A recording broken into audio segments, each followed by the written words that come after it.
नमस्ते मित्रों। आज पुनः मैं आयुर्वेद के एक विषय के साथ आपके सामने हूँ। यह जो विषय है आज का, यह भी बहुत बारीक विषय है। यह बहुत कई जगह पे लोगों में बहुत कन्फ्यूजन है इस विषय को लेके हुए। इसलिए मैं शास्त्रोक्त विधि को लेकर के आपके सामने यह विषय प्रस्तुत कर रहा हूँ।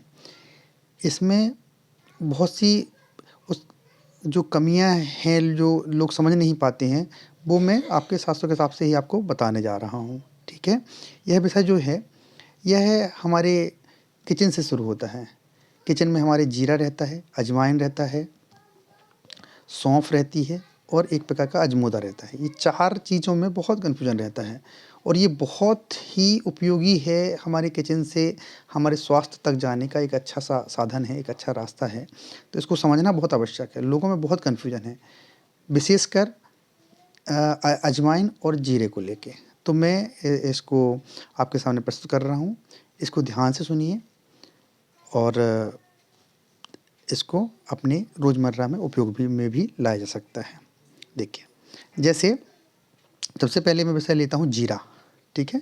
जीरा को हम बॉटनिकल नेम में क्यूमिनम, साइमिनम बोलते हैं।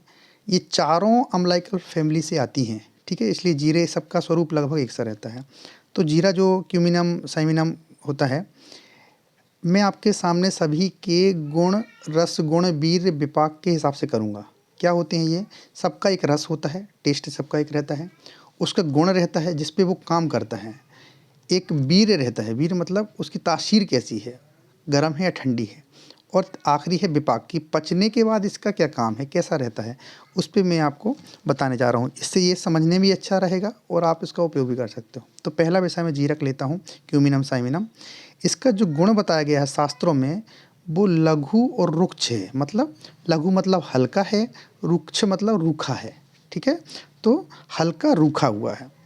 रस सभी जानते हैं, थोड़ा सा कटु रस बोलते हैं इसको शास्त्र संस्कृत में। कटु मतलब मिर्ची वाला जो रहता है, तीखा, है ना, वो रहता है। वीर्य जो सबसे इम्पोर्टेंट है वो है उष्ण वीर्य है, ये गर्म तासीर का है। और जो विपाक है, कटु विपाक है। ठीक है? तो 2 चीज़ लेके चलेंगे हम मुख्य रूप से, गुण और वीर्य। तो गुण इसका लघु, हल्का, रूखा, वीर्य उष्ण है। ठीक है? तो ये उष्ण वीर्य है। अब इसके जो उपयोग हैं उसका, इसी से ही इसका उपयोग होता है। कैसे? यह लघु रूखे होने के कारण और गर्म तासीर के होने के कारण यह कफ जनित रोगों में और वायु जनित रोगों में बहुत उपयोगी है। ठीक है? सूजन में काम आता है। जठराग्नि हमें अच्छी नहीं है, पाचन शक्ति अच्छी नहीं है, तो उसमें ये बहुत उपयोगी है ना? अरुचि मतलब भोजन में इच्छा नहीं है तो रुचि में उसका उपयोग होता है। गैस बन रही है, गैस में से विभिन्न प्रकार से उपयोग कर सकते हैं। आप जानते हैं मट्ठे में लेते हैं इसको, है ना? पानी में गुनगुने पानी से लेते हैं, शहद में ले सकते हैं इसको। पेट के उदर रोगों के और भी विकार में ये काम आता है ना? जैसे अभी हम गैस का बनना, ये सब चीज़ होते हैं। पाइल्स में भी इसका अच्छा उपयोग है। ठीक है? तो ये मुख्य विषय हो गया जीरक के बारे में। इससे कन्फ्यूजन होता है, दूसरा होता है इसमें अजवाइन, जिसे यवानी भी बोलते हैं। अब इसका जो साइंटिफिक बॉटनिकल नेम है वो ट्रैकिस्पर्मम एमी है। ये भी अम्लाइकल फैमिली से है। गुण इसका वही होता है जो जीरक का होता है, परंतु इसमें तीक्ष्ण गुण ज़्यादा होता है। जैसे जीरक का गुण था लघु रुक्ष, इसका गुण है लघु रुक्ष और तीक्ष्ण। तो लघु मतलब हल्का, रुक्ष मतलब रूखापन रहता है, तीक्ष्ण मतलब तेज रहता है। ये अजवाइन जीरा से ज़्यादा तेज है। ठीक है? वीर्य जो मैंने कहा था बहुत उपयोगी है। वीर्य मतलब उसकी जो तासीर है वो यह भी उष्ण वीर्य ही है, गर्म है तासीर इसकी, ठंडी नहीं है। कई लोग इसको शीत तासीर का मानते हैं, पित्त शामक मानते हैं। यह पित्त शामक नहीं है, उष्ण है यह। ठीक है? ध्यान रखिएगा, ये शास्त्र के अनुसार, मेरा इसमें कुछ भी अपने मन से मैं कुछ भी नहीं बोल रहा हूँ। रस इसका कटु और तिक्त है, मतलब तीखा और थोड़ा सा कड़वा है। और इसका जो विपाक है वो भी कटु है, जैसा विपाक जीरा का था। कटु विपाक मतलब जो वायु दोष बढ़ा दबाए, जो कटु विपाक मतलब जो तीखापन रहता है ना, पचने के बाद भी ये तीखापन गुण लिए हुए हैं। ठीक है? अब इन्हीं गुण और वीर्य को लेते हुए इसके जो उपयोगी है वो निकलता है। जैसे लघु रुक्ष तीक्ष्ण और उष्ण होने से यह कफज विकारों में और वातज विकारों में अच्छा है ये, ठीक है। जैसा जीरा था वैसा ही है ये।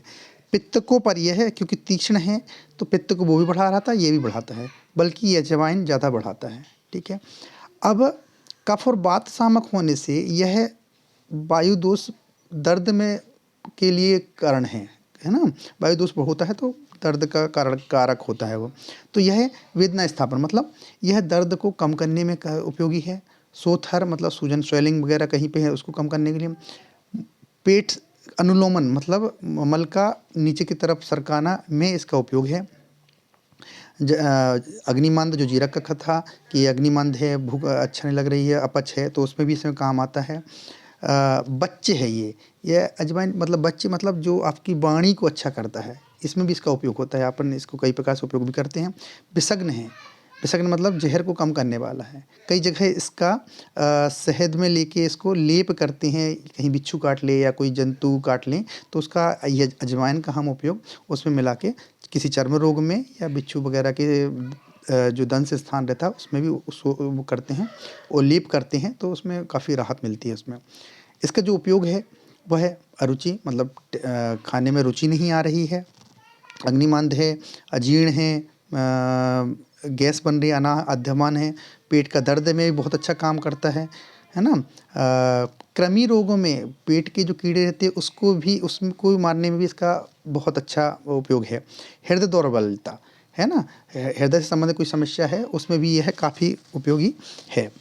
सबसे जो कॉमन उपयोग होता है गाँव में, महिलाएं इसका सूतिका रोग में उपयोग करती हैं। सूतिका मतलब डिलीवरी के बाद इसका उपयोग गांव में आपने भी शायद सुना होगा या जानकारी में होगा कि इसका धुआं इसको अग्नि में डाल के उसको धूम लिया जाता है, तो गर्भाशय को संकुचित करता है जिसमें कि ब्लीडिंग बंद होती है।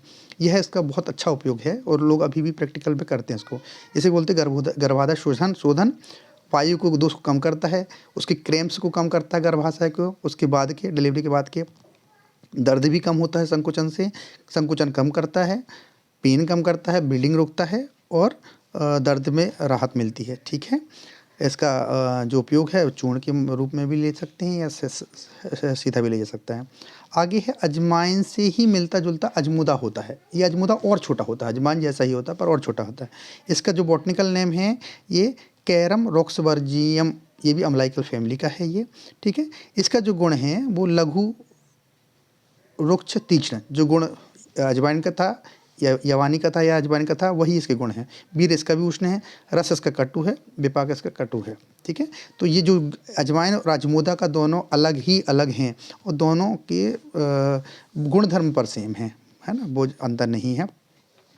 अब जो एक बहुत अच्छा विषय है इसी से मिलता जुलता, इसी की फैमिली का भी है, वो है सौंफ, ठीक है। जैसे जीरा के लिए बहुत, जीरा और अजवाइन का बहुत उपयोग होता है, ऐसा सौंफ का तो हम रोज़मर्रा में सभी जानते हैं कि सौंफ का बहुत उपयोग होता है।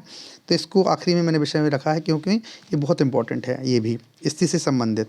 तो सौंफ जो है ये फेनेलियम वल्गेयर अम्लाइकल फैमिली से है, ये फेनियम वल्गेयर इसका बॉटनिकल नेम है, ठीक है। अब इसके गुण सुनिए।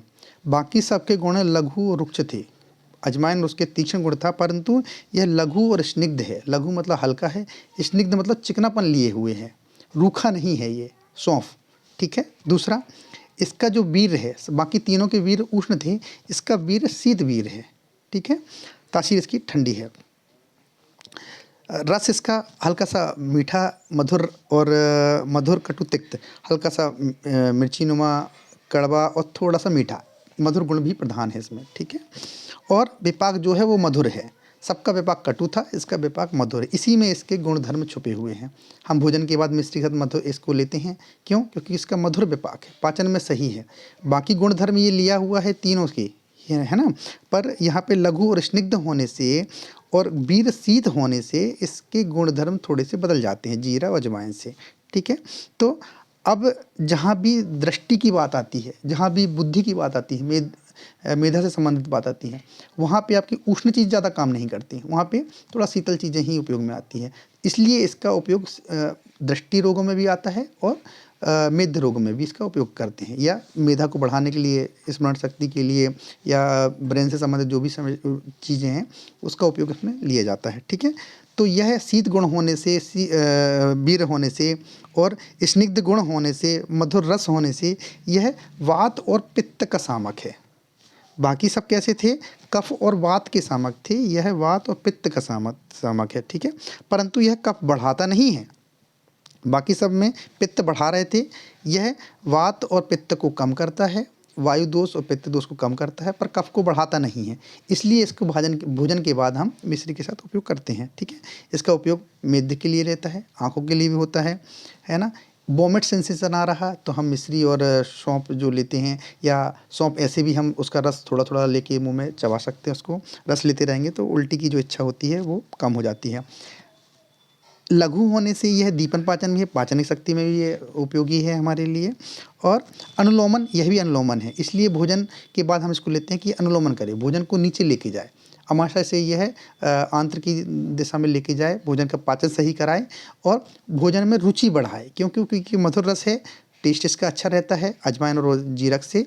तो यह लेने में मतलब मुख के जीभा के लिए रस मधुर होने से और थोड़ा सा कटु, थोड़ा सा तिक्त होने से यह बहुत अच्छा कॉम्बिनेशन में, चाहे मिश्री के साथ ले लें, जीरा के साथ ले लें, अलग अलग उपयोग में भी हम इसका फांट के रूप में पानी रात को रख दीजिए। किसी को पित्त का बहुत बड़ा दोष है, बहुत ज़्यादा दोष है, पित्त है, एसिडिटी हो रही, जलन होती है, सुबह खट्टी डकार आती है ना, खट्टा पानी आता है, तो इसके लिए बहुत अच्छा उपयोग है कि ये मधुर गुण शीत प्रधान है।